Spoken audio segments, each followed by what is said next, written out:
नमस्कार, मी सर्वांचं स्वागत करतो हवामान अपडेट या आपल्या यूट्यूब चॅनलवरती. मी नेताजी जाधव आणि आपण पाहणार आहोत 8 जुलै रोजीचा संपूर्ण महाराष्ट्र राज्याचा हवामानाचा अंदाज. सर्वप्रथम लेटेस्ट सॅटेलाइट आणि वाऱ्याची दिशा जर पाहिली, हवामान प्रणालीचा जर आपण विचार जर केला, ओडिसाचा जो उत्तर भाग असेल या भागामध्ये जे कमी दाब क्षेत्र आहे ते पोहोचले. याचबरोबर जोड क्षेत्र जे आहे ते मध्य प्रदेश, याचबरोबर महाराष्ट्राचा बहुतांश भाग छत्तीसगड या भागांत सध्या विखुरले आहेत. त्यामुळे आज दिवसभर ही विदर्भातील बहुतांश जिल्ह्यामध्ये मुसळधार पाऊस आज रात्री पाहायला मिळणार आहे. याचबरोबर वाऱ्याची दिशा जर पाहिली तर अरबी समुद्रामधून ही वारं जे आहे राज्याकडे, याचबरोबर उत्तरेला म्हणजे गुजरात असेल, राजस्थान या भागामध्ये उत्तरेला सरकेल.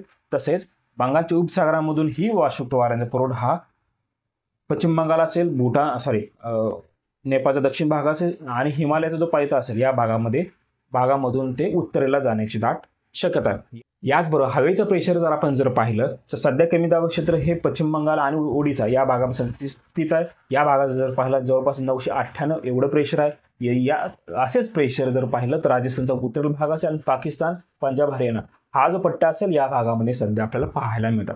ज्यावेळेला हा कमी दाब क्षेत्र आणि उत्तरेला जे कमी दाब क्षेत्र तयार होणार आहे या कमी दाब क्षेत्राच्या मध्यमध जर पाहिलं तर एक जोड क्षेत्रांची निर्मिती होईल आणि त्याला आपण म्हणू शकतो की ॲक्सेस ऑफ मान्सून, म्हणजे उत्तरेला आणि दक्षिणेला ज्याला ॲक्सेस ऑफ मान्सून तयार होतो त्यावेळेला मान्सून जो पाऊस आहे तो ॲक्सेस ऑफ मान्सूनच्या बरोबर हा पट्टा असतो त्याच पट्ट्यामध्ये आपल्याला पाहायला मिळतो. याचबरोबर त्याची जी ट्रफ रेषा असते त्या ट्रफ रेषेमध्येही आपला मुसळधार ते अतिमुसळधार पाऊस आपल्याला पाहायला मिळतो. राज्यात जर पाहिलं तर राज्यामध्येही विदर्भाचा जो पूर्वेकडील भाग असेल या भागामध्ये आपल्याला एक ट्रफ रेषा जात आहे. त्यामुळे गडचिरोली असेल, नागपूर, भंडारा, गोंदिया हा जो पट्टा असेल, यवतमाळ असेल, चंद्रपूर असेल या भागामध्येही मुसळधार ते काही भागात अतिमुसळधार पाऊस आजही पाहायला मिळणार आहे. याचबरोबर उद्याही त्या ठिकाणी पाऊस आपल्याला पाहायला मिळण्याची दाट शक्यता आहे.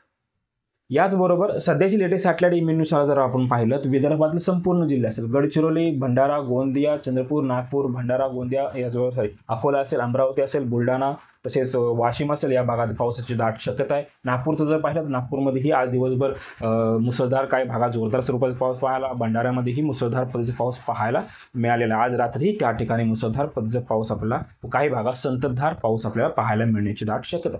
याचबरोबर मराठवाड्याचा विचार केला, छत्रपती संभाजीनगर, जालना, हिंगोली, परभणी, नांदेडचा उत्तर भाग असेल, याचबरोबर बीड असेल आणि धाराशिवचा उत्तर भाग असेल या भागामध्येही हलक्या स्वरूपाचा पाऊस आपल्याला अधूनमधून पाहायला मिळण्याची शक्यता आहे. याचबरोबर लोणावळा घाट असेल, पुणे असेल, याचबरोबर सांगली, कोल्हापूर, सातारा घाटमाथ्याचा भाग, मुंबई, ठाणे, पालघर या भागामध्येही आज रात्री हलक्या मध्यम सरी पाहायला मिळण्याची शक्यता अधिक आहे. याचबरोबर येणाऱ्या 24 तासात आपण पावसाचा जर विचार केला, येणाऱ्या 24 तासात सर्वाधिक पाऊस हा विदर्भामध्येच राहण्याची दाट शक्यता आहे. सर्वप्रथम विदर्भाकडून जर आपण पाहिलं, गडचिरोलीचा संपूर्ण जो दक्षिण भाग असेल, अहिरे, इटापल्ली आणि शिरोळ हा जो दक्षिण भाग असेल या भागामध्ये मुसळधार ते अतिमुसळधार पाऊस पाहायला मिळणार. त्या ठिकाणी ऑरेंज अलर्टही जारी केलेला आहे. याचबरोबर गडचिरोली उत्तर भाग असेल या भागामध्येही जोरदार ते मुसळधार पद्धतीचा पाऊस. चंद्रपूरचा बहुतांश भाग, चंद्रपूर असेल, पद्मावती असेल, शिंदेवाड असेल या भागात मुसळधार पद्धतीचा पाऊस. संपूर्ण जो जिल्हा असेल तर या भागामध्ये ही जोरदार ते मुसळधार पद्धतीचा पाऊस आपल्याला आज रात्री ते उद्या रात्रीपर्यंत पाहायला मिळण्याची शक्यता. याचबरोबर भंडारा, गोंदिया, नागपूर, वर्धा, यवतमाळ हा संपूर्ण पट्टा असेल या भागामध्ये मुसळधार, काही भागामध्ये अति जोरदार पाऊस आपल्याला पाहायला मिळू शकतो. तसेच अमरावतीचा संपूर्ण जिल्हा, अकोला संपूर्ण जिल्हा, वाशिम, यवतमाळचा पश्चिम भाग असेल, बुलढाणा या भागात जर पाहिलं या भागामध्ये ही जोरदार स्वरूपाचा पाऊस आपल्याला आज रात्री ते उद्यापर्यंत पाहायला मिळण्याची शक्यता. मराठवाड्याचा जर विचार केला, मराठवाड्याचा नांदेडचा उत्तर भाग असेल, किनवट, हदगाव हा जो पट्टा असेल या भागामध्ये ही जोरदार स्वरूपाचा पाऊस.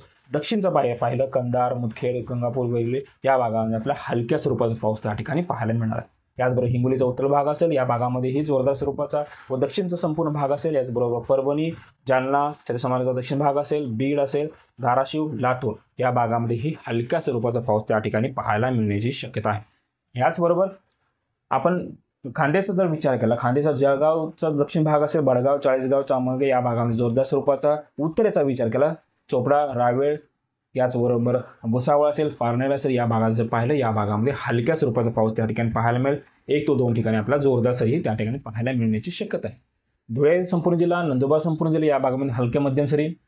याचबरोबर नाशिकचा जो दक्षिण भाग जो असेल, येवला असेल, चंदगड असेल, दिंडोरी, सरगणा या भागात जर पाहिलं या भागामध्येही हलक्या मध्यम काही भागात जोरदार स्वरूपाचा पाऊस पाहायला मिळण्याची शक्यता आहे. मात्र सटाणा असेल, मालेगाव असेल या भागामध्ये ढगाळ वातावरण त्या ठिकाणी पाहायला मिळण्याची शक्यता आहे. याचबरोबर पश्चिम महाराष्ट्राचा विचार केला, अहिल्यानगरचा जो उत्तरेतील भाग असेल, संगमनेर, राहुरी, श्रीरामपूर, कोपरगाव या भागामध्ये व नेवासा असेल या भागामध्ये हलक्या स्वरूपाचा, याचबरोबर दक्षिणचा संपूर्ण भाग शेवगाव, पाथर्डी, कर्जत, श्रीगोंदा, पारनेर नगर या भागामध्ये हलक्या मध्यम सरी पाहायला मिळण्याची शक्यता आहे. पुण्याचा विचार केला, लोणावळा, खंडाळा जो घाट असेल या भागामध्ये मुसळधार पद्धतीचा पाऊस, जुन्नर, पौड, पुणे शहर असेल, याचबरोबर भोर असेल या भागामध्ये हलक्या स्वरूपाचा, तसेच इंदापूर, बारामती, दौंड या भागामध्ये ढगाळ वातावरण पाहायला मिळेल. काही वेळापुरता त्या ठिकाणी मध्यम स्वरूपाचा व फक्त हलक्या स्वरूपाचा पाऊस त्या ठिकाणी पाहायला मिळणार आहे. याचबरोबर साताराचा विचार केला, दहिवडी, फलटण, शिरवळ, कोरेगावचा भाग असेल या भागामध्ये पावसाची शक्यता फार कमी आहे. झाला तर एकदम तुरळक स्वरूपाचा पाऊस त्या ठिकाणी पाहायला मिळेल. मात्र कराड असेल, सातारा असेल, मेढा, वाई, वडीचा काय भाग असेल या भागामध्ये हलक्या मध्यम सरी पाहायला मिळणार आहेत. याचबरोबर सांगलीचा विचार केला, सांगलीचा जो शिराळा तालुक्याचा पश्चिम भाग असेल या भागामध्ये जोरदार स्वरूपाचा, वाळवा, याचबरोबर खानापूर असेल, मिरज, कवठेमहांकाळ, तासगाव, पलूस या भागामध्ये हलक्या मध्यम सरी पाहायला मिळण्याची शक्यता आहे. याचबरोबर जतचा पाहिलं, जतमध्ये मात्र शक्यतो करून ढगाळ वातावरण त्या ठिकाणी पाहायला मिळेल. वातावरण स्वच्छही राहण्याची शक्यता आहे. याचबरोबर सोलापूरचं जर पाहिला, सोलापूरचा जो उत्तरचा भाग असेल म्हणजे मराठवाड्याचा असेल लगतवरचा भाग, बार्शी असेल, करमाळा असेल आणि अक्कलकोट या भागामध्ये हलक्या स्वरूपाचा, याचबरोबर म्हाडा, मावळ, सोलापूर, दक्षिण सोलापूर, उत्तर सोलापूर, अक्कलकोट या भागामध्ये ढगाळ वातावरण पाहायला मिळणार आहे व हलक्या स्वरूपाचा पाऊस त्या ठिकाणी पाहायला मिळू शकतो. तसेच मंगळवेढा, याचबरोबर सांगोला असेल, पंढरपूरचा दक्षिण भाग, माळशिरस या भागामध्ये हवामान कोरडं राहण्याची शक्यता आहे. कोल्हापूरचा जर पाहिलं, कोल्हापूरचा संपूर्ण घाटमाथ्यामध्ये जोरदार स्वरूपाचा पाऊस, याचबरोबर कोल्हापूरचा जो पूर्वेकडील भाग असेल, हातकणंगले, शिरोळ, गडिंग्लज, याचबरोबर कागल, चंदगड या भागामध्ये हलक्या मध्यम सरी पाहायला मिळण्याची ही दाट शक्यता. याचबरोबर कोकणाचा जर विचार केला, कोकणाचा दक्षिण भाग संपूर्ण असेल, रत्नागिरी, याचबरोबर सिंधुदुर्ग, रायगडचा दक्षिण या भागामध्ये मुसळधार, काही भागामध्ये अति जोरदार पाऊस आपल्याला पाहायला मिळण्याची शक्यता.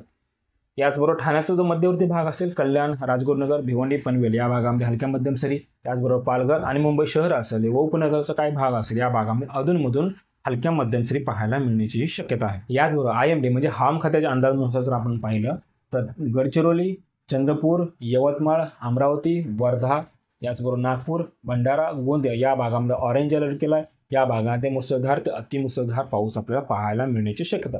याचबरोबर वर्धाचा जर विचार केला, वर्धामध्ये कोणताही अलर्ट नाही, मात्र याही ठिकाणी जोरदार स्वरूपाचा पाऊस आपल्याला पाहायला मिळण्याची शक्यता.